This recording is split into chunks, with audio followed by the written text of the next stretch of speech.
Now, fair Polisher, our nuptial hour draws on apace. 4 happy days bring in another moon, but oh, methinks how slow this old moon wanes. She lingers my desires. 4 days will quickly steep themselves in night. 4 nights will quickly dream away the time. And then the moon, new bent in heaven, shall behold the night of Barcelona. Happy be Theseus, our renowned Duke. Thanks, good Aegeus. What's the news with thee? Full of vexation come I with complaint against my child, my daughter. Hermia! Stand forth, Demetrius. My noble lord, this man hath my consent to marry her. Stand forth, Lysander, and my gracious Duke, this man hath bewitched the bosom of my child. With cunning hast thou filched my daughter's heart, done her obedience which is due to me, stubborn heart. And so, my gracious Duke, be it so she will not hear before your grace content to marry with Demetrius, I beg the ancient privilege of Athens. As she is mine, I may dispose of her, which shall be either to this gentleman or to her death, according to our law immediately provided in that case. What say you, Hermia? Now be advised, fair maid, to you your father should be as a god. Demetrius is a worthy gentleman. So is Lysander. In himself he is, but in that kind, wanting your father's voice, the other must be held the worthier. I would my father looked, but with mine eyes. Rather your eyes must with his judgment look. I do beseech your grace to pardon me. I know not by what power I am made so bold, but I do entreat your grace to let me know the worst that may befall me in this case, if I do refuse to wed Demetrius. Either to die the death, or to abjure for ever the society of men. Therefore, fair Hermia, question your desires, know of your youth, examine well your blood. For if you yield not to your father's choice, you can endure the livery of a nun. Take time to pause, and by the next new moon upon that day, either prepare to die for disobedience to your father's will, or else to wed Demetrius. Relent, sweet Hermia, and Lysander, yield thy credit to my certain right. You have her father's love, Demetrius. Let me have Hermia's. Do you marry him? Oh, scornful Lysander. True, he hath my love, and what is mine, my love to render him, and she is mine, and on my right of her I do estate unto Demetrius. I am my lord as well derived as he, as well possessed. My love is more than his. I am beloved of beauteous Hermia. Why should I not therefore prosecute my right? Demetrius, I'll avouch it to his head, made love to Neda's daughter, Helena, and has won her soul, and she, sweet lady, dotes, devoutedly dotes in idolatry upon this spotted and inconstant man. I must confess I have heard so much. And with Demetrius being thought to have spoke thereof, for being overfull of self-affairs, my mind did lose it. But Demetrius, come and come, Egeus. I have some private schooling for you both. Come, my Hippolyta.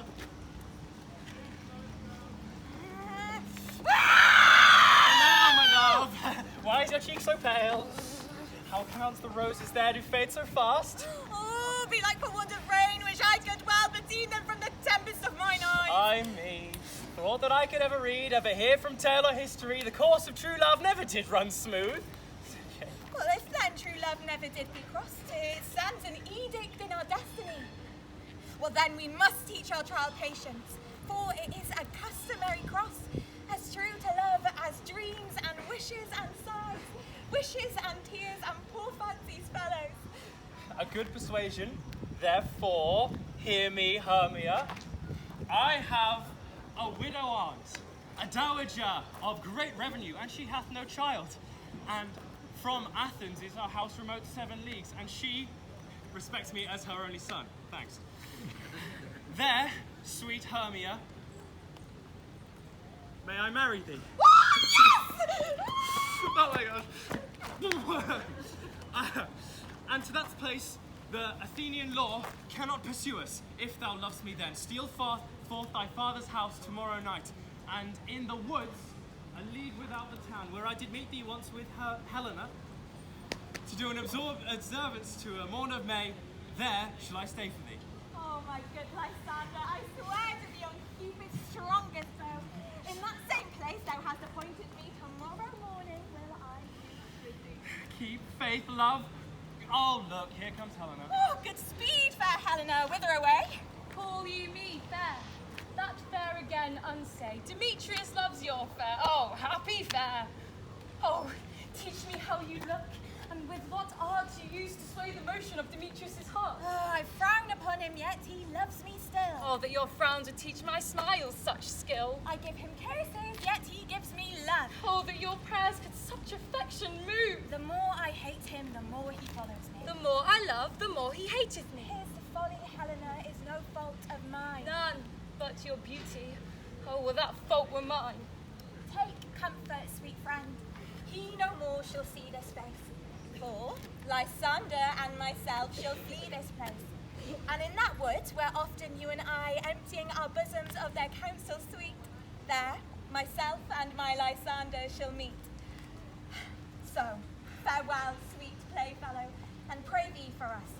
And good luck grant thee by Demetrius. Oh, keep wait, good Lysander, for we must start our sight of lovers' food tomorrow deep in night. I will, my love. Helena, adieu. As you to Demetrius, Demetrius, dote on you. How happy some, oh, other some can be. Through Athens I am thought as fair as she. But what of that? Demetrius thinks not so. He will not know what all but he do know.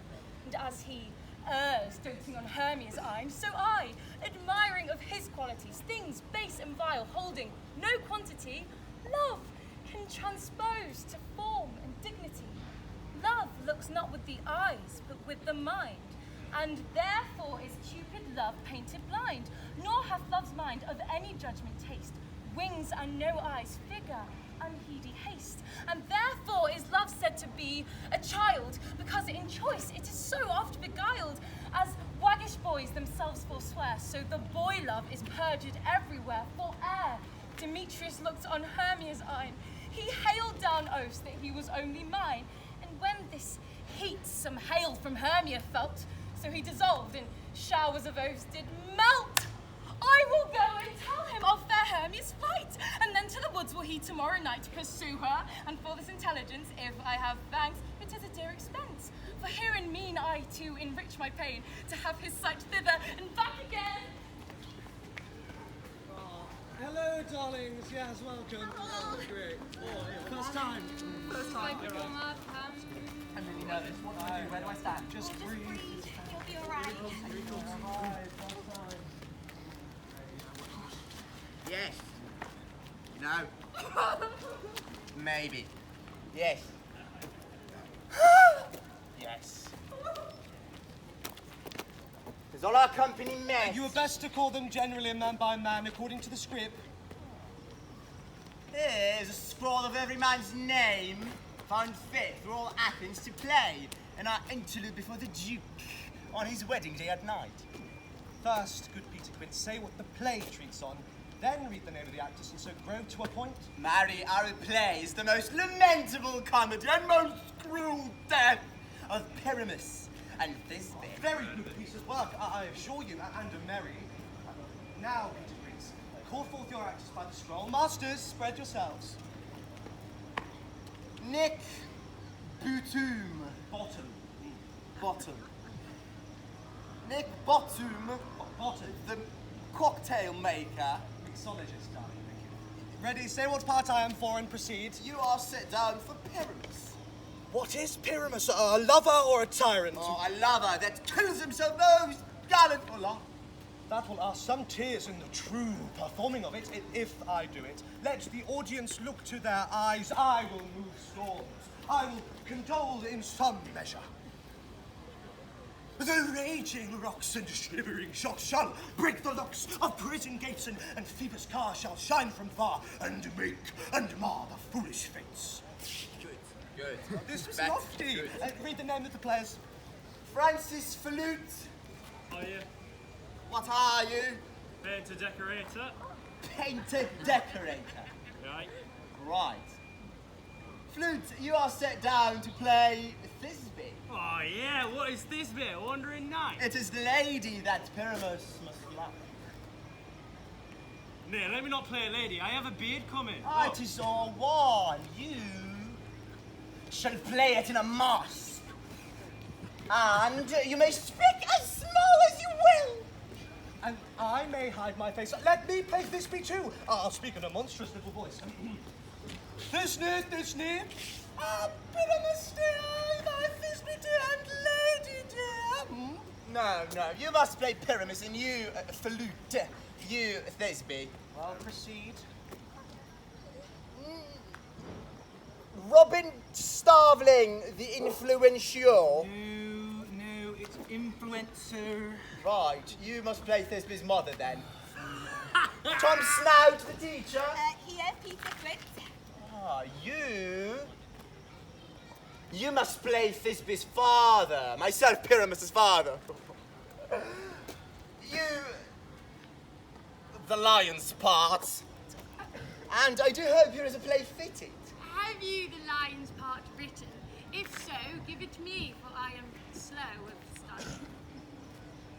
You may do it extempore, for it is nothing but roaring. Well, let me play the lion too.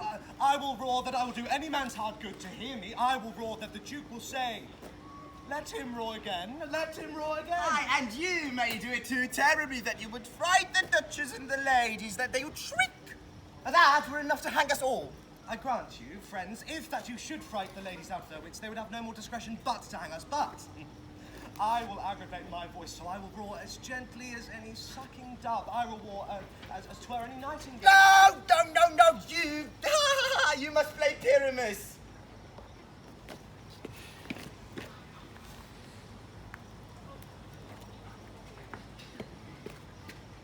For Pyramus is a sweet-faced man. A proper man. As one should see on a summer's day. A most gentlemanlike man. Therefore, you must need to play Pyramus. Well, I'll undertake it. What beard were I best to play it in? Why, what you will. I shall discharge it in your straw-coloured beard. No. Orange tawny beard? No. Purple ingrained beard? No. French crown No. Your perfect yellow? Some of your French crowns have no hair at all. And then he shall play bare-faced. But, masters, here are your parts, and I am to entreat you, desire and request you to come them by tomorrow night, and meet me in the palace wood, a mile without the town, by moonlight. There we shall rehearse, for if we will meet in the city, we shall be dogged with company, and our devices known. Come! We will meet, and there we will rehearse most obscenely and courageously. Take pains. At the Duke's Oak we meet. Be perfect. Adieu.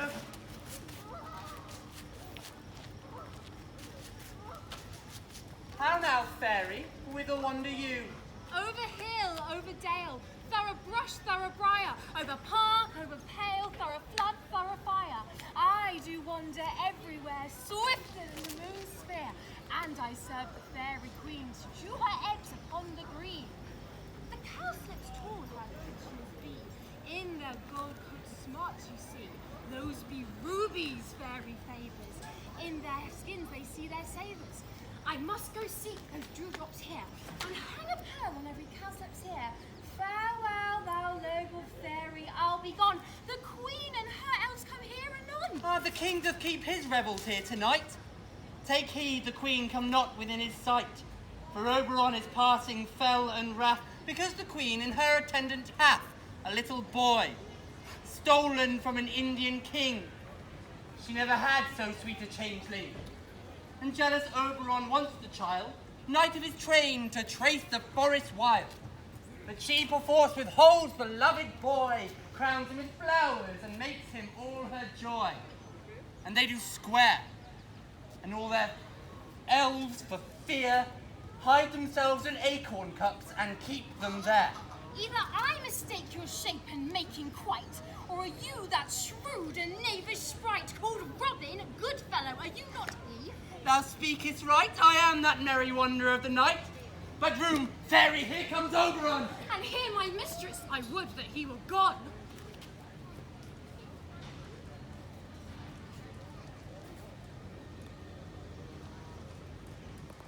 Ill met by moonlight, proud Titania. What? Jealous Oberon? Fairy, skip hence. I have forsworn his bed and company. Tarry, rash wanton! Am I not thy lord? Then I must be thy lady. But I know when thou hast stolen away from fairyland, and in the shape of Corin sat all day, playing on pipes of corn and versing love to amorous Philida. Why art thou here, come from the farthest steppe of India? But that, forsooth, the bouncing Amazon, your buskined mistress and warrior love, to Theseus must be wedded, and you come to give their bed joy and prosperity. How canst thou thus for shame, Titania, glance at my credit with Hippolyta, knowing I know thy love to Theseus? These are the forgeries of jealousy. And never, since the middle summer spring, met we on hill, in dale, by forest or mead, by paved fountain or by rushy brook, or in the beached margent of the sea, to dance our ringlets to the whistling wind. But with thy brawls thou hast disturbed our sport. The human mortals want their winter here. No night is now with hymn or carol blessed. Therefore the moon, the governess of floods, pale in her anger, washes all the air that rheumatic diseases do abound. And thorough this distemperature we see the seasons alter. The spring, the summer, the childing autumn, angry winter change their wonted liveries. And the mazed world by their increase now knows not which is which. And this debate comes from our dissension. We are their parents and original. Do you amend it then? It lies in you. Why should Titania cross her own? I do but beg a little changeling boy to be my henchman. Set your heart at rest.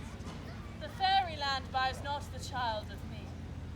His mother was a votaress of my order, and she, being mortal, of that boy did die. And for her sake do I rear up her boy, and for her sake I will not part with him. How long within this would intend to stay? Perchance till after Theseus' wedding day.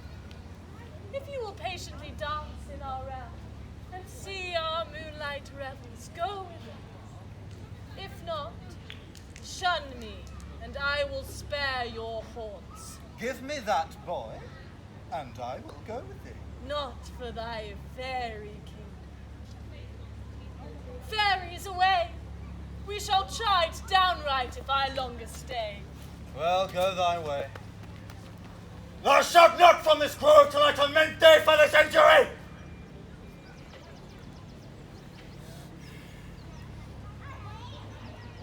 My gentle park, Come hither.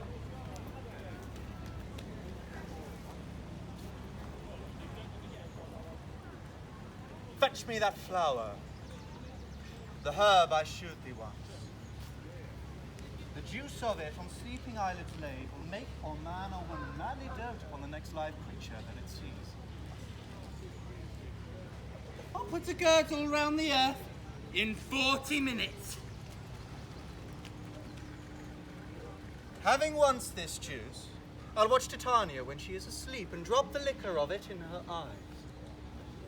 The next thing then she waking looks upon, be it on lion, bear, or wolf, or bull, on meddling monkey, or on busy ape, she shall pursue it with the soul of love. But who comes here? I am invisible, and I will overhear their conference. I love thee not, therefore pursue me not. Where will Lysander and fair Hermia? The one I'll slay, the other slayeth me. Thou told me they were stolen under this wood, and here am I, and woes within this wood, because I cannot meet my Hermia.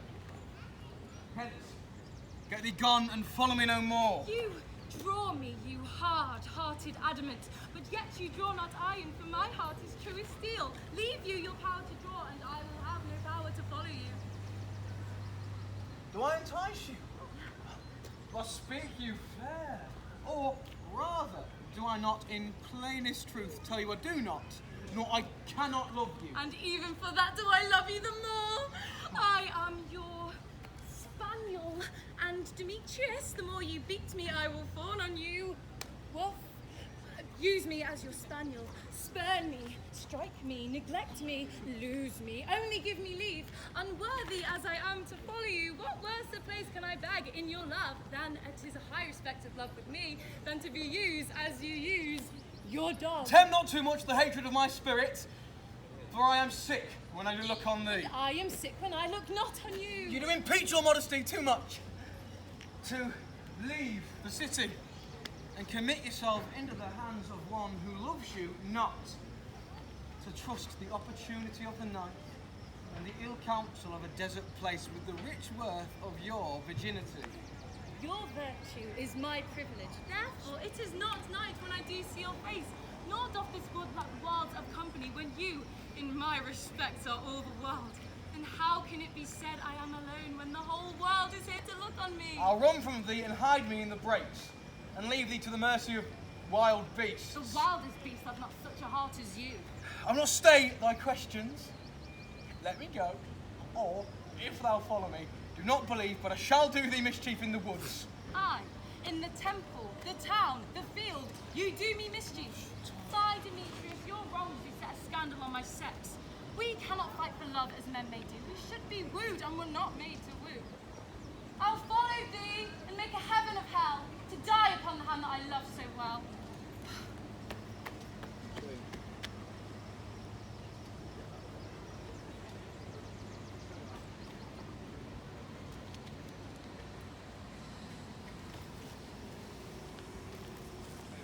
Fare thee well, nymph. If e'er he do leave this grove, thou shalt fly him, and he shall seek thy love.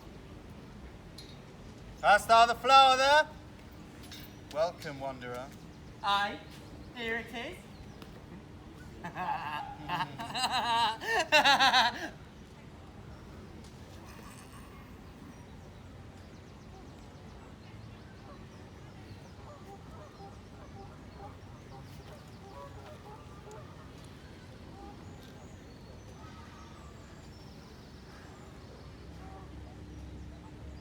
know a bank where the wild thyme grows, where oak slips and the nodding violet grows, quite over canopied with luscious woodbine, with sweet musk roses and with eglantine. There sleeps Titania some time of the night, lulled in these flowers with dances and delight. And there the snake throws her enamelled skin, weed wide enough to wrap a fairy in. And with the juice of this, I'll streak her eyes, and make her full of hateful fantasies. Take thou some of it, and seek through this grove. A sweet Athenian lady is in love with a disdainful youth. Anoint his eyes, but do it so the next thing he espies may be the lady. Thou shalt know the man by the Athenian garments he hath on. Affect it with some care, that he may prove more fond on her than she upon her love. And see thou meet me ere the first cock crow. Fear not, my lord. Your servant shall do so.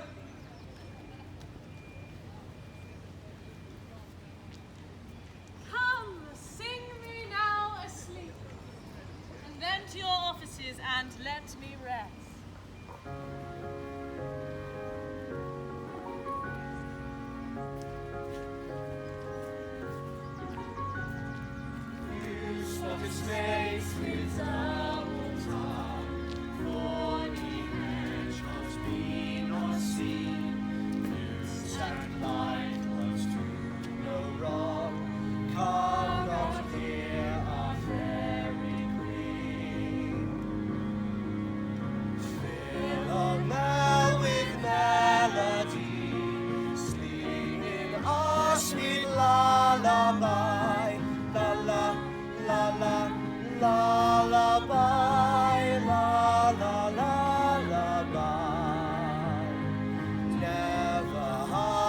Spell nor charm, come unto a lady nice. So good night with lullaby. So good night with lullaby.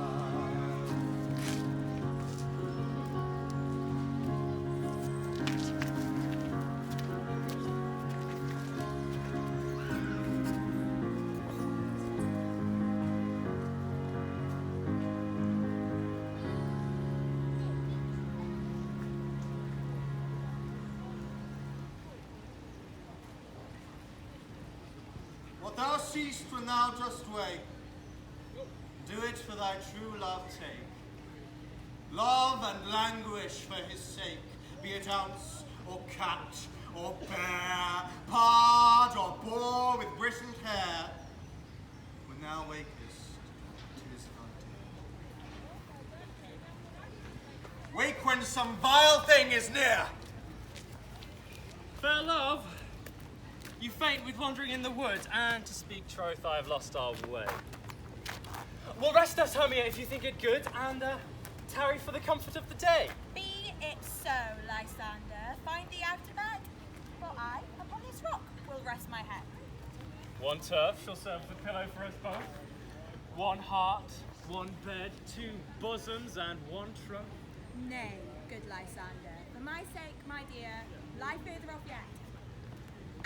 Do not lie so near, for such separation as may well be said becomes a virtuous bachelor and a maid. So, lie further off yet. And good night, sweet friend. Let thy love ne'er alter till thy true life end. Amen, amen to that fair prayer, say I. And then end life when I end loyalty.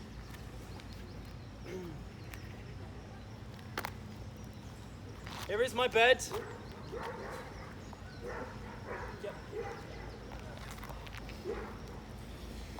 Sleep, give thee all his rest. With half that wish, the wisher's eyes be pressed. Through the forest have I gone, but Athenian found I none, on whose eyes I do approve this flower's force for stirring love. Night and silence! Who is here? Weeds of Athens he doth wear. This is he, my master said, despised the Athenian maid. And there's the maiden sleeping sound on the dank and dirty ground. Oh, pretty soul, she durst not lie near this lack love, kill courtesy. Churl upon thy eyes I throw all the power this charm doth owe. And when thou wake, let love forbid sleep his seat on thy eyelid. Wake when I am gone! Sorry. For I am now to Oberon. Stay! Rather kill me, sweet Demetrius. charge thee hence. Do not hold me thus. Oh, well, thou darkling, leave me, do not so. Stay! On thy peril, I alone will go. God. I am out of breath in this fond chase. But who is here? Lysander on the ground, dead. Oh, asleep. Oh, I see no wound, no blood. Oh, Lysander, if you live, awake. Hello. And run through fire I will for thy sweet sake. What? Transparent Helena, nature shows art that through thy bosom makes me see thy heart. Where is Demetrius? Oh, how fit a word is that vile name to perish on my sword. Do not say so, Lysander, say not so. What though he love your Hermia? What though? You love Hermia, Hermia loves you, be content. Content with Hermia? No, I do repent the tedious minutes I with her have spent. Not Hermia, but Helena I love. Oh, who would not change a raven for a dove? Wherefore was I to this keen mockery born? When at your hands did I deserve this scorn? Is it not enough? Is it not enough, young man, that I did never, no, nor never can deserve a sweet look from Demetrius's eye, but you must flout my insufficiency? Oh, good truth, you do me wrong, good sooth you do in such disdainful manner me to woo, but fare ye well, perforce I must confess, I thought you lord of more true gentleness. Oh, that a lady of one man refused should of another be abused. She sees not Hermia. Hermia! Sleep thou there, and never mayst thou come Lysander near. For as a surfeit to the sweetest things, the deepest loathing to the stomach brings, or as the heresies that men do leave, I hated most of those they did deceive. So thou, my surfeit and my heresy, of all be hated, but the most of me. And now, my powers address your love and might to honour Helen and to be her knight. Help me! Lysander, help me do thy best to pluck this crawling serpent from my breast! Ay, me for pity. What a dream was here. Methought a serpent tried to eat my heart away, and thou sat smiling at his cruel prey. Lysander? What? Remove? Lysander! Lord! What? Gone? Or out of hearing, no sound, no word? Well, then I will perceive you are not nigh. Either death or you I'll find immediately. Right, have you done your warm-up yet? Warm-up? No. No. Okay, right. Stand. Keep up. Breathe. Out on an R. Ah! And in. On an in. Oh, are we all met? Pat, Pat. What a marvellous convenient place for our rehearsal. This gravel place shall be our stage. This bandstand, our tiring house, and we will do it in action, as we will do it before the duty to queens. What says thou, bully bottom? There are things in this comedy of Pyramus and Thisbe that will never please. First, Pyramus must draw a sword to kill himself, which the ladies cannot abide. How answer you that? Oh, by your luck, in a parlour-sphere. Fine, just leave the killing out when all is said and Nay, done. to wit, I have a device to make all well. Write me a prologue, and let that prologue seem to say we will do no harm with our swords, and, for the more better assurance, tell them that I, Pyramus, am not Pyramus, but Bottom the mixologist. This will put them out of fear. Well, we will have such a prologue. Will not the ladies be afeard of the lion? That. I fear it, I assure you. Well, then we should have another prologue that says that she is not a lion. No. You must name her name, and half her face must be seen through the lion's neck, and tell them plainly she is snug Patili. Better. If that is well, then only skilled bar there are two hard things. That is, we must have the moonshine in the chamber, for if you will know, Pyramus and Thisbe did meet by moonlight. Doth the moonshine that night we play our play? A calendar. Go on, boy, check it. in the Find weather out- I want to talk. Find out moonshine. With the App Store. Let's see. shine that night. Why, then you may leave a casement in the great chamber window where we play open, and then the moon may shine in at the casement. Or one must come with a bush of thorns and a dog and a lantern and say he comes to disfigure or present the person of moonshine. Yes. Good. Then there's another thing. We must have a wall in the great chamber, for if you will know, Pyramus and Thisbe did talk through the chink of a wall. Some man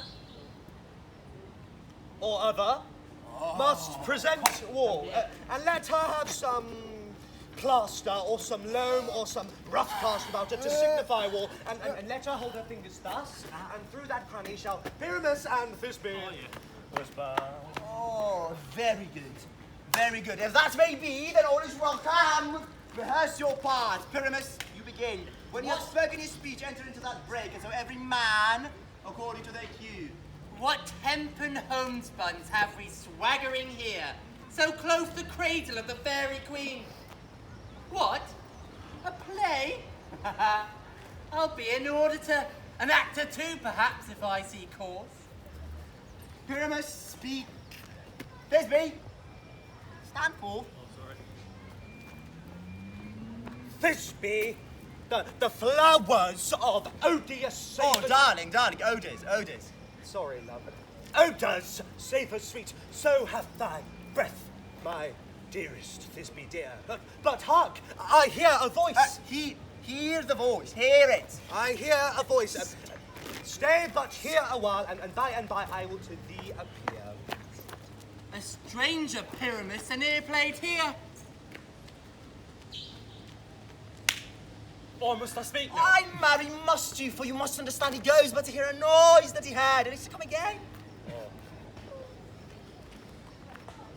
Most radiant Pyramus, most lily white of... Most lily white of hue, of colour like the red rose on triumphant bier. Most lovely juvenile and eke, most lovely Jew. As true as horse the ill no retire, I'll meet the Pyramus and Lily's tomb. Ninus tomb, man, Ninus tomb, it's a schwa, Ninus tomb. Why, you must not speak that yet, you answer to Pyramus. Speaks on his part, cues and all. Pyramus, your cue is past, it's never tire. Oh, as true as horse the ill will never tire. If I were fair, Thisbe, I were only thine. Monstrous, don't strange, we are Boom! Oh my God! Hashtag scared.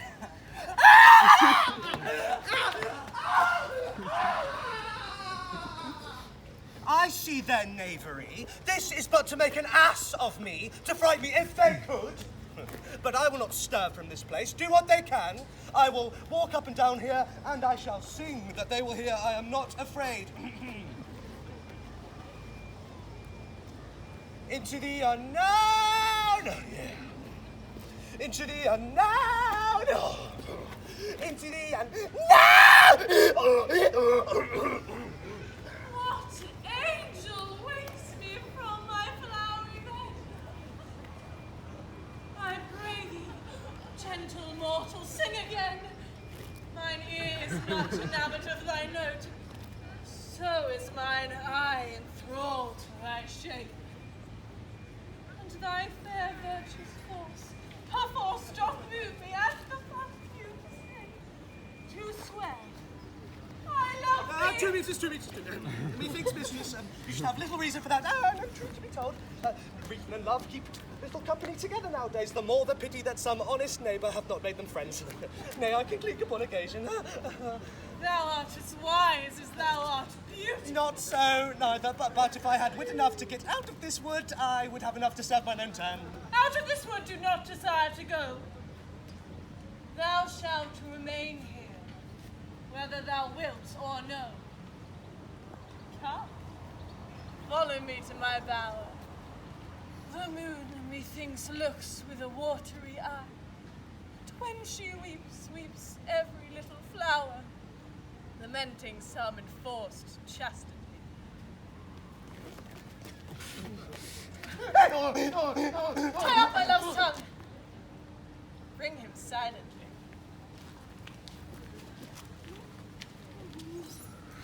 I wonder if my Titania be awake.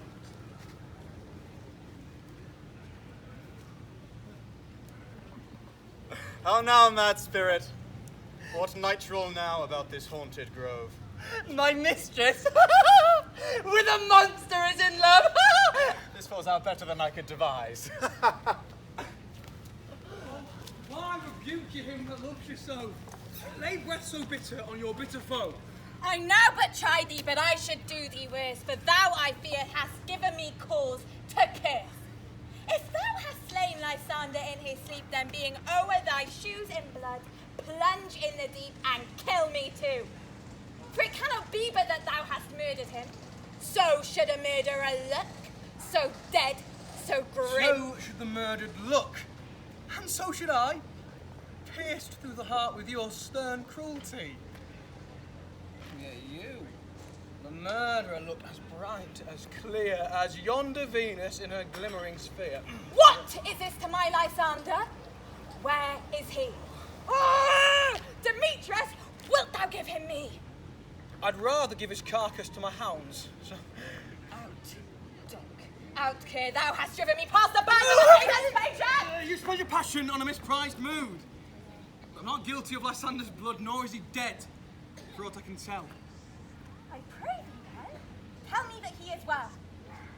And if I could, what should I get there for? Oh, a privilege to never see me more. And from thy hated presence part I so. See me no more, whether he be dead or no. There's no following her in this fierce vein. Here, therefore, for a while, I will remain.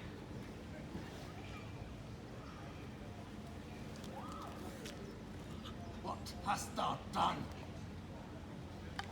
Still thou mistakest quite, and laid the love juice on some true love's sight.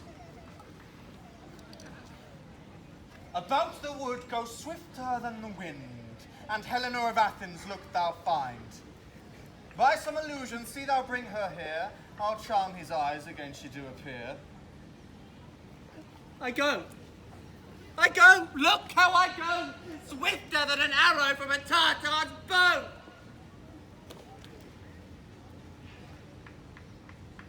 Flower of this bluish dye, hit with Cupid's archery, sink in apple of his eye. When his love he doth espy, let her shine as gloriously as the Venus of the sky. When thou wakest, she be thine. Beg of her. Captain of our fairy band, Helena is here at hand, and the youth, mistook by me, searching for a lover's fee. Should we their fond pageant see? Lord, what fools these mortals be! Stand aside. The noise they make will cause Demetrius to awake. Then we'll two at once woo one. This needs be sport alone. These things do best please me, that befall preposterously. Why should you think that I should woo in scorn? What is it in me that seems scorn to you, bearing the badge of faith to prove them true? You do advance your cunning more and more. These vows are Hermia's. Will you give her I o'er? had no judgment when to Hermia I swore. Yeah, none in my mind. Now give her o'er. But Demetrius loves her and loves not you. Oh, Helena. What? Goddess, nymph, perfect divine. To what, my love, shall I compare thine eyne? Shall I compare thee to a summer's day? No. Oh, let me kiss this princess of pure white, this seal of bliss. Hey. Oh, spite! Oh, hell! Now I see you are all bent to set against me for your merriment. You both are rivals and love Hermia, and now both rivals to mock Helena. You are unkind, Demetrius. Be not so. You love Hermia, this you know I know. Lysander, keep thy Hermia, I will none. If e'er I loved her, or that love is gone. Helen, it is not so. Disparage not the faith thou dost not know, lest to thy peril thou abide it dear. Oh, look, thy love comes. Yonder's thy dear. Thou art not by mine eye, Lysander, found my ear. Oh, I thank it brought me to your sound. But why unkindly didst thou leave me so? Why should he stay, whom love doth press to go? What love could press Lysander from my side? Lysander's love that would not let him bide. Fair Helena, who more enguiles the light than all your fiery odes and eyes of night. You speak not as you think, for it cannot be. Lo, she is one of this confederacy. Now I perceive you have conjoined all three to fashion this false sport in spite of me. Injurious Hermia, most ungrateful maid, have you conspired? Have you with these contrived to bait me with this foul derision? And will you rent our ancient love asunder to join with men in scorning your poor friend? I am amazed at your passionate words. I do not scorn you. It seems that you scorn me.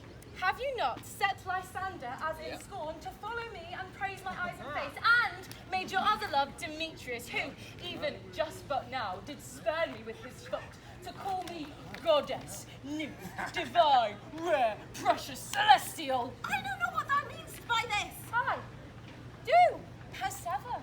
Counterfeit sad looks, make mouths upon me when I turn my back, hold the sweet jester. Stay, Helen. Hear my excuse. My life, my love, my soul, fair Helen. Oh, excellent. Sweet love, do not mock her so. If she cannot entreat, I can compel. Thou canst not compel more than she entreat. Your threats have no more strength than her weak prayers.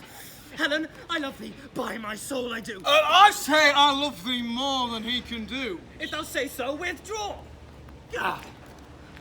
Quick, come. Oh, Lysander, where do you tend all this? Hang off, thou cat, thou vile thing, let loose, or I will shake thee from me like a serpent. Oh, sweet love, why are you grown so rude? What changes this sweet love? My love? Out, tawny tartar, out, out, loathe medicine, hated potion, hence. Do you not jest? Yes, sooth, and so do you. Demetrius, I'll keep my word with thee. I would add your bond, for I perceive 'tis a weak bond that holds you, and not trust your word. What? Should I scorn her, strike her, kill her dead? No, though I do hate her, I'll not harm her so. Hate me? Can you do me more harm than hate? Am not I your Hermia, and not you my Lysander? Be out of hope, of question, of doubt. Be certain nothing truer, but is no jest. I do hate thee and love Helena. Oh, me. You juggler! You canker blossom, you thief of love! What? Have you come by night and stolen my love's heart from him? Fine, if faith. What? Have you no modesty, no touch of bashfulness, no maiden shame? What? Will you tear impatient answers from my gentle tongue? Oh, you counterfeit, you puppet. Puppet! Yes, that's good. Why so? Now I see the way the game doth go. She hath proceeded to make compare between our statures, and with her height, her tall personage, she hath prevailed with him. And how small am I, you painted maple? Whoa, Hey, oi. Speak! How small am I? Am I not yet so small that I can reach my nails into my eyes? Pray you, gentlemen, though you mock me, you perhaps may think because she is something lower than myself that I can match her. Oh, hark at his! Fear not, Helena! She shall not harm me! No, sir, she shall not, though you take up her part. She was a vixen when she went to school, and though she be but little, she is fierce. Lower again, nothing but lower and little. Why will you suffer her to float me thus? Oh, let me come to her!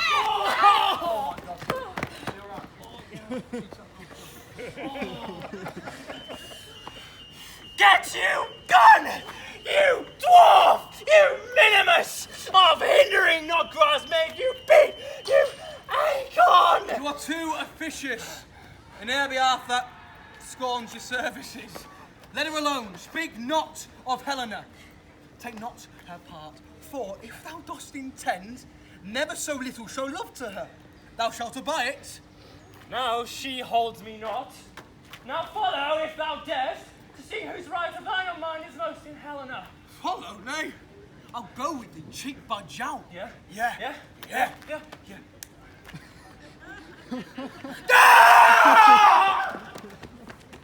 You mistress! All this coil is out of you. Nay! Go not back! I will not trust you. I no longer stay in your cursed company. Your hands are quicker for fray, but my legs are longer to run away. I'm amazed and know not what to say. This is thy negligence. Still thou mistakest, or else commits thy knaveries wilfully. Believe me, King of Shadows, I mistook.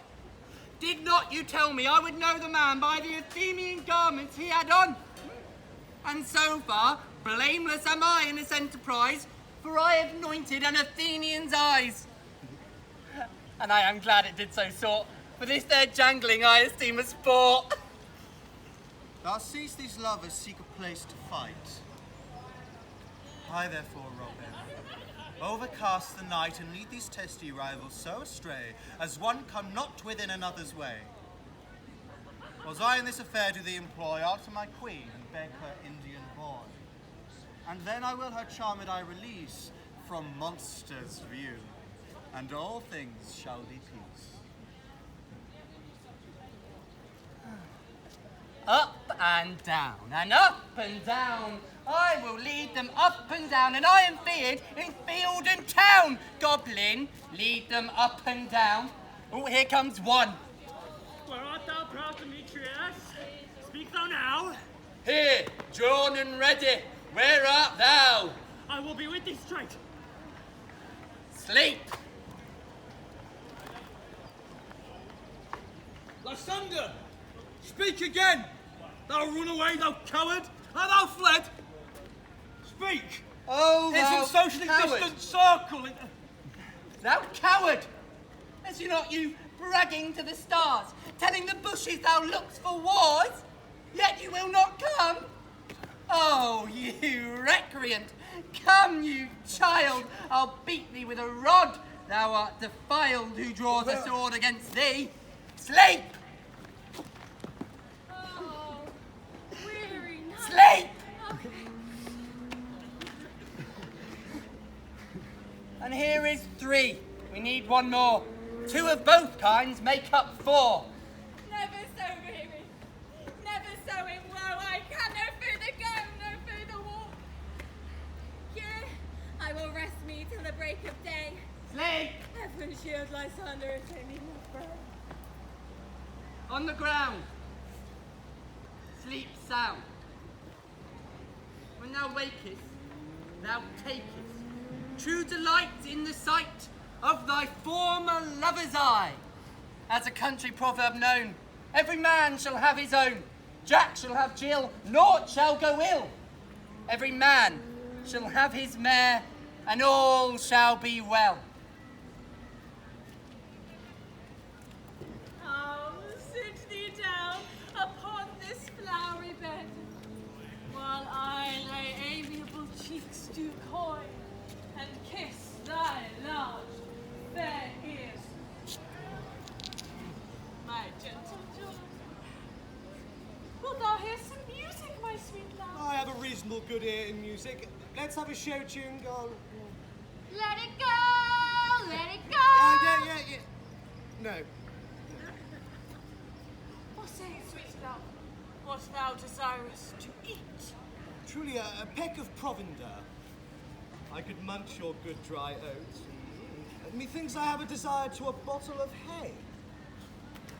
I have a venturous fairy that shall seek the squirrel's hoards and fetch thee new nuts. I had rather a handful or 2 of dried peas, but I pray you let none of your people stir me. I have an exposition of sleep come upon me. I will wipe thee in my arms. Oh,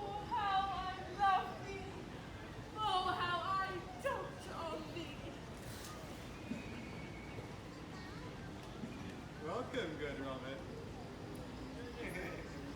Seest thou this sweet sight? The dotage now I do begin to pity. For meeting her of late behind the wood, seeking sweet favours from this hateful fool, I did upbraid her and fall out with her, when I had at my pleasure taunted her, and she in mild terms begged my patience. I then did ask of her changeling child, which straight she gave me. And her fairy sent to bear into my bower in fairyland. And now I have the boy, I will undo this hateful affection of her eyes. And gently, Robin, take this transformed head from off the scalp of this Athenian swain, that he awaken when the other two may all to Athens back again repair, and think no more of this night's accidents, but as the fierce vexation of a dream. But first, I will release the fairy. Be as thou wast wont to be. See as thou wast wont to see. Dian's bard over Cupid's flower hath such force and blessed power. Now wake you, my Titania, my sweet queen.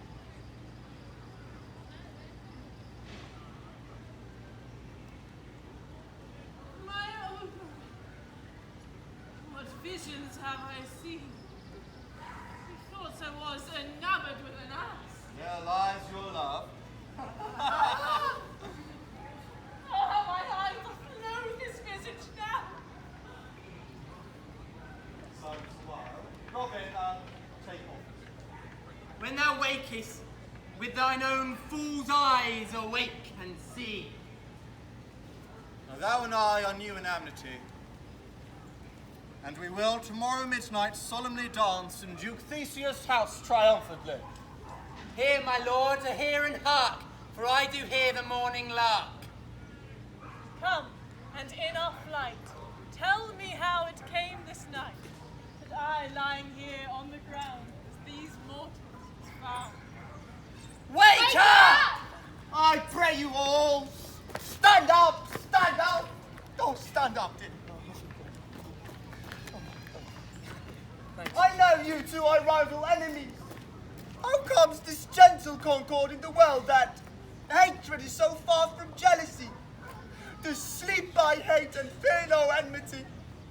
My lord, I shall reply amazedly. Half awake, half asleep, but as yet I cannot truly say where I came here. But as I think, for truly I would speak.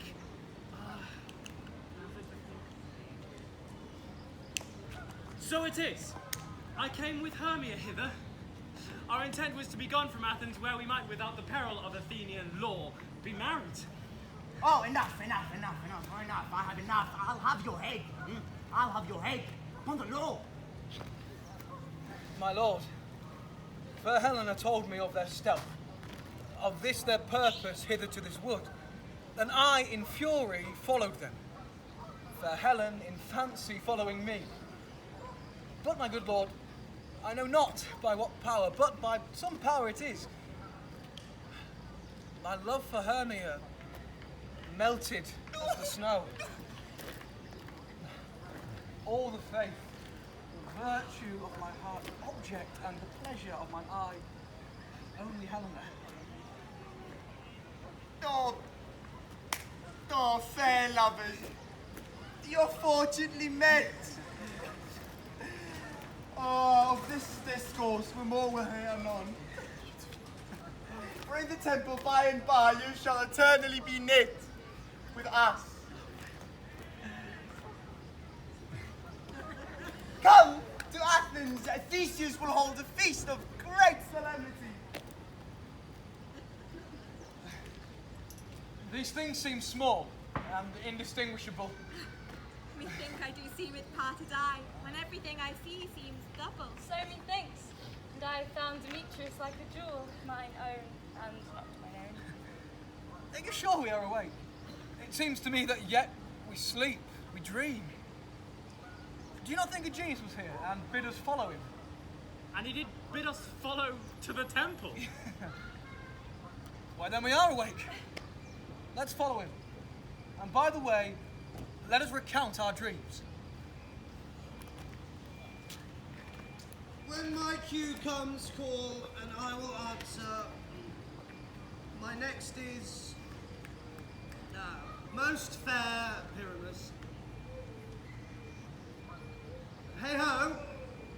Peter Quince. Luke the painter decorator, Snug the teacher, Starveling.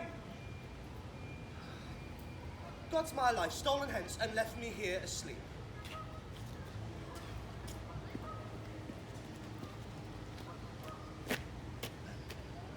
I've had a most rare vision. I have had a dream, past the wit of man to say what my dream was. Man is but an ass if he were to expound this dream. Methought I was... No. Methought I was... And methought I had...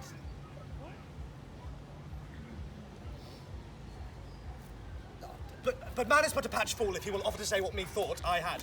The eye of man hath not heard, the ear of man hath not seen, man's hand not able to taste, his tongue to conceive, nor his heart to report what my dream was. I will get Peter Quince to write a ballad of this dream, and it shall be called Bottom's Dream, for it hath no bottom, and I shall sing it at the latter end of the play before the Duke. Peradventure, to make it the more gracious, I shall sing it at her death. Beautium! What? Beautium! Oh, Bouton! Bottom! Have you sent to Bouton's house yet?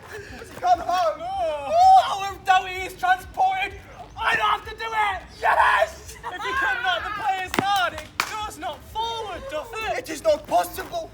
There is not a man in all Athens able to discharge Pyramus, but he, or me. Get it? The Duke is coming. No, I can't read that. The Duke is coming from the temple. There is one or more lords or ladies more married. If our sport had gone forward, we had all been made men. Finish, my Please, Bottom! Where are these men? Where are these?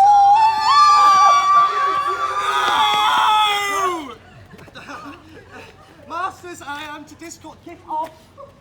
I am to discourse on this, but ask me not what, for if I tell you, I am no true Athenian. Oh, tell us everything, Beauty. Not a word of me. All I have to say is that the Duke hath dined. Get your apparel together. Every man go o'er his part, for the short and long of it is... Our play is preferred. In any case, let this be have clean linen. Let not her who plays the lion Pare her nails, for they should hang out as the lion's claws. And, most dear actors, do not touch me. eat no onion nor garlic, for we are to utter sweet breath. And I do not doubt but to hear them say it is a sweet comedy. No more words. Away. No more words. Away. Go away. Go away. Go. Go. Don't forget your actions. 'Tis strange, my Theseus, what these lovers speak of. More strange than true. I never may believe these antique fables and all these fairy toys. Lovers and madmen are such seething brains, such shaping fantasies that apprehend more than cool reason ever comprehends. But come, what masks, what dances shall we have to waste away this long age of 3 hours in between our after supper and our bedtime? A tedious brief scene of young Pyramus and his love Thisbe, very tragical mirth. Merry and tragical, tedious and brief. That is hot ice and wondrous strange snow. How shall we find the concord of this discord? There is a play, my lord, some 10 words long, which is, my lord, as brief as I have seen a play. But for 10 words, it is too long, which makes it tedious. You see, in all the play, there is not one word apt, not one player fitted. And, my lord, tragical it is, for Pyramus doth kill himself. When I saw it rehearsed, I must confess, mine eyes did water. But, my lord, more merry tears, for passion laughter is never shed. I will hear that play. Go, As you bring wish. them in and take their places. As you wish, my lord. The prologue is addressed. Gentles, perchance you wonder at the show, but wonder on, till truth make all things plain. This man is Pyramus, if you will know. This beauteous lady Thisbe is certain. This man, with lime and gruff cast, doth present wall, that vile wall which did these lovers sunder, and at the which, poor souls, they are content to whisper, and at the which let no man wonder. This man, with lantern, dog, and bush of thorn, doth present moonshine. For if you will know, by moonshine did these lovers think no scorn to meet at Ninus' tomb there to woo. This grisly beast, which Lionhide by name, the trusty Thisbe, coming first by night, did scare away, or rather did affright. And as she fled, her mantle she did fall, which lion, vile with the bloody mouth did stain. Anon comes Pyramus, sweet youth and tall, to see his trusty Thisbe's mantle slain. Whereat, with blade, with bloody blameful blade, he bravely broached his boiling bloody breast. And Thisbe, tarried in mulberry shade, his dagger drew and died.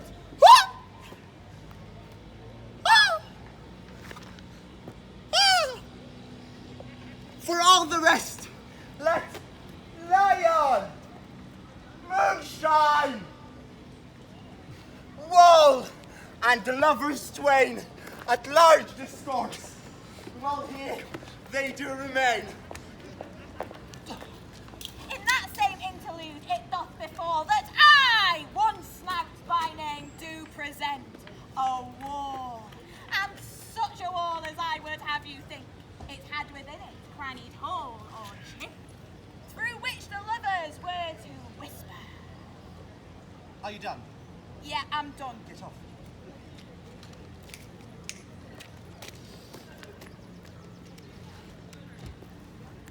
Line. Oh! Grim-looked night. Oh, night with hue so black. Oh, night which ever art when day is not. Oh, night, alack, alack, alack. I fear my Thisbe's promises. Forgot. I've forgotten it. What is it? The line forgot. My Thisbe's promise is forgot.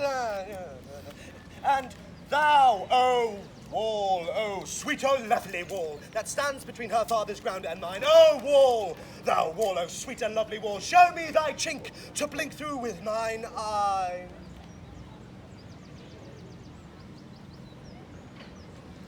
You joking? Thanks, courteous wall. Jove shield thee wealth of this.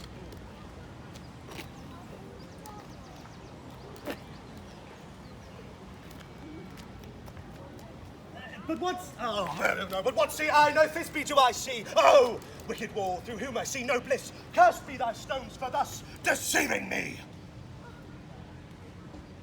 Deceiving me! Deceiving me is Thisbe's cue. She is to enter, and I am to spy her through the wall. You will see, it will fall pat as I told you. Yonder she comes. Oh, wall! Full often hast thou heard my moans for parting my fair Pancreas and me. My cherry lips have often kissed thy stones. Thy stones with lime and hair lit up in thee. I see a voice. Now will I to the chink, and I can spy Thisbe. Oh, what thou wilt. I am thy lover's grace, and like Lamanda, I am trusty still. And I like Helen till the fates me kill. Not Shuffleless the Procrus was so true. And I like Shuffleless to procreate, I to you. Oh, kiss me through the hole of this vile wall.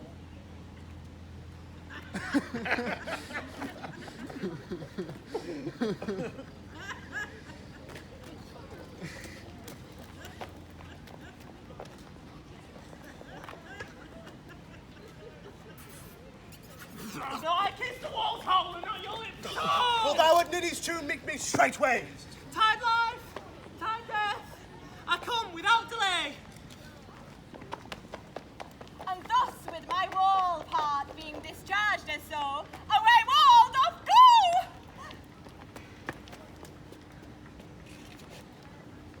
All I have to say is that this donut doth the moon present. Myself, the man in the moon. This thorn bush, well, it's just a thorn bush.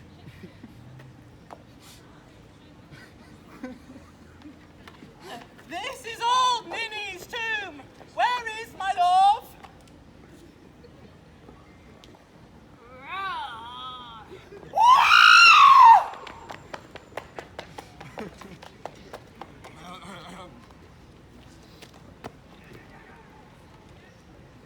Line! Oh, sweet moon, I thank thee for thy sunny beams. I thank thee, moon, for shining now so bright, for by thy gracious golden glittering gleams, I trust to take of truest this be sight. But stay, O spite, but mark, poor knight, what dreadful dole is here. Eyes, do you see? How can it be? Oh, dainty duck, oh dear, thy mantle. Oh, Thy mantle good, what stained with blood, approach ye furies foul. Oh, fates, come, thread and thrum, quail, crush, conclude and quell. Oh, wherefore nature, didst thou lion's frame, which vile lion hath here deflowered, my dear, which was the fairest dame, that lived, that laughed, that loved, that looked with cheer. Come, tears, confound!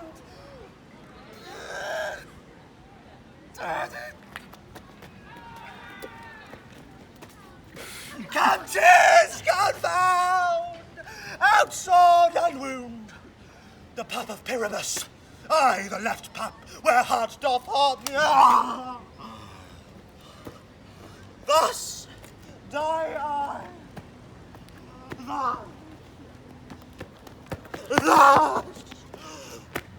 Thus.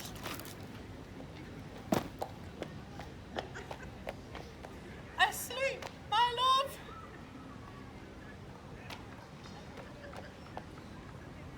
What, dead, my dove? Oh, Pyramus, arise! Speak! Speak! Quite dumb.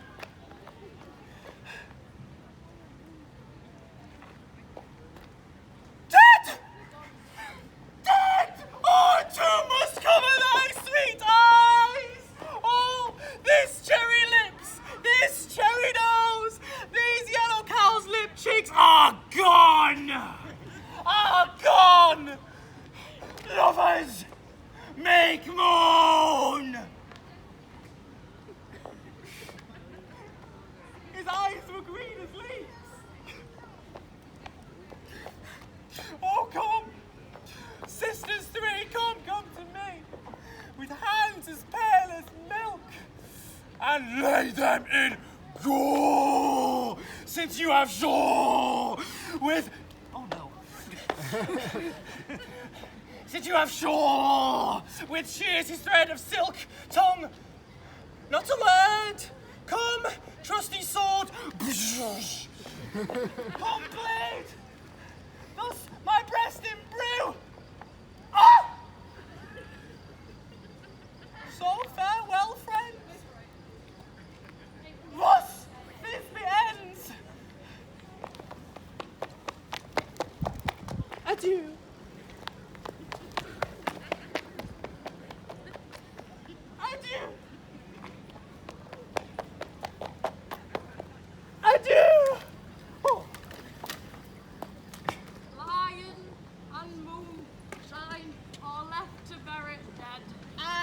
sand wall too.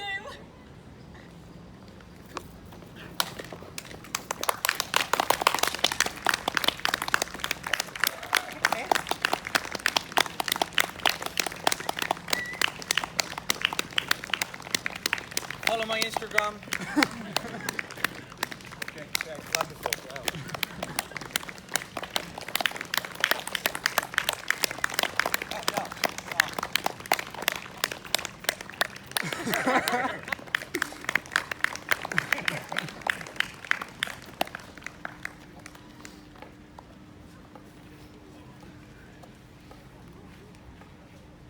Now until the break of day, through this house each fairy stray, to the best bride bed will we, which by us shall blessed be, and the issue there create ever shall be fortunate. So shall all our couples three, ever true in loving be, and the blots of nature's hand shall not in their issue stand. Never mole, hair, lip, nor scar, nor mark prodigious such as are despised in nativity, shall upon their children be.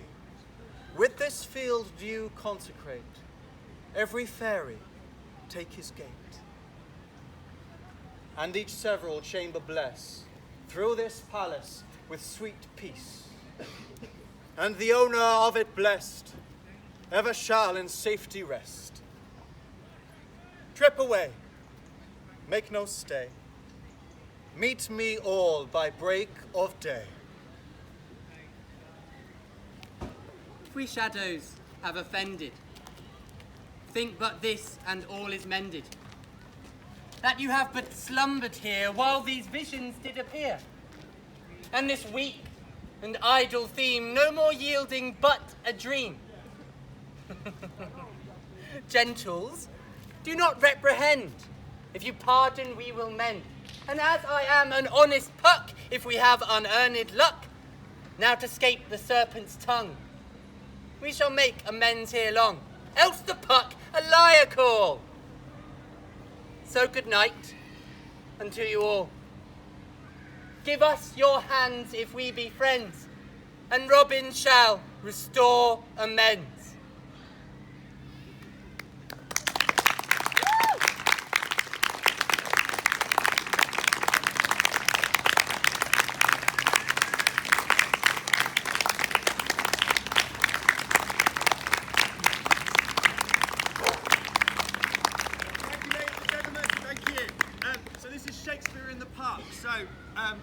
Everyone that you've seen today, they're all actors from the Royal Birmingham Conservatoire, and over the last couple of years, as everybody has, they've all been inconvenienced by COVID. So this is actually their first opportunity in a very long time to perform for an audience. They got the scripts last week, they've rehearsed that in 2 days. So thank you very much for coming and enjoying the performance. We have another performance of Macbeth with a completely different cast at 2 o'clock, and we've got another 2 weekends of Shakespeare performance. So if you've enjoyed it, please come back and enjoy some more free Shakespeare over the next 3 weekends. Thank you very much, everybody. Enjoy the rest of your night.